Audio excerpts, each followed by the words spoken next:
আজ বিশ্ব জীববৈচিত্র্য দিবস। দেশের মোট জীববৈচিত্র্যের প্রায় ৮০% আধার ৩ পার্বত্য জেলা হলেও বর্তমানে চরম অস্তিত্ব সংকটে পাহাড়ের বন্যপ্রাণী ও প্রাকৃতিক পরিবেশ। অপরিকল্পিত বনায়ন, বন্যপ্রাণীর আবাসস্থল ধ্বংস, পাহাড় কাটা ও শিকারীদের দৌরাত্ম্যে সংকটাপন্ন এশিয়ান বন্য হাতি, মেঘচিতা, সাম্বার হরিণ ও রাজধনেশ সহ বহু বিপন্ন প্রজাতি। পরিবেশবাদীদের দাবি, পাহাড়ের ইকোসিস্টেম সুরক্ষায় এখনই কার্যকর পদক্ষেপ নিতে হবে।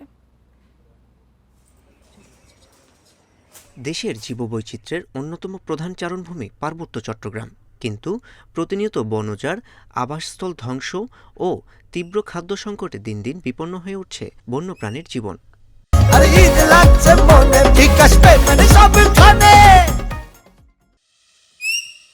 অসচেতনতা আর শিকারীদের উৎপাতে অস্তিত্ব সংকটে অঞ্চলের এশিয়ান বন্য হাতি, লজ্জাবতী বানর, গুইসাপ, সাম্বার হরিণ ও মুখপোড়া হনুমানসহ বিভিন্ন বিরল প্রজাতির প্রাণী।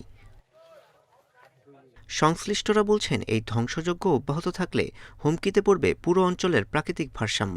তাই জীববৈচিত্র্য পুনরুদ্ধারে কৃত্রিম বনায়ন ছেড়ে দেশীয় চিরসবুজ গাছের মাধ্যমে প্রাকৃতিক বন সৃজনের বিকল্প নেই।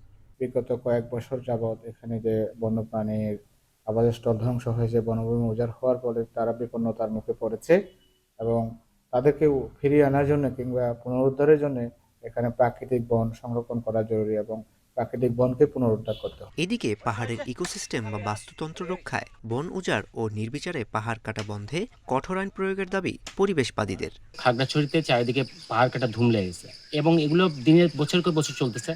প্রশাসনের নাকের ডগায় পাহাড় কাটার জন্য যে যন্ত্রপাতি ব্যবহার হয় সেগুলোকে সিজ করে এখানে এটার অনুমতি দেওয়া উচিত না। অবশ্য বন বিভাগ বলছে, বন্যপ্রাণী ও জীববৈচিত্র্য রক্ষায় পাহাড় জুড়ে ৩ বছর মেয়াদী সবুজায়ন প্রকল্প হাতে নেওয়া হয়েছে।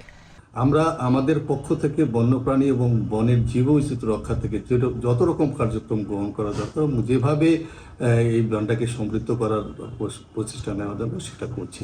এই কার্যক্রমটা যদি আমরা সুষ্ঠুভাবে বাস্তবায়ন করতে পারি, আমরা আশা করছি যে বন্যপ্রাণীর হ্যাবিটেট ডেভেলপমেন্ট সহ এই এলাকার জীববৈচিত্র্য আরও বৃদ্ধি পাবে, যেটা এই বনাঞ্চলকে সমৃদ্ধ করানোর ক্ষেত্রে সহায়তা করবে। পাহাড়ের প্রাণ প্রকৃতি রক্ষায় সমন্বিত ও কঠোর উদ্যোগ দেখতে চায় পাহাড়ের সাধারণ মানুষ। Independent news.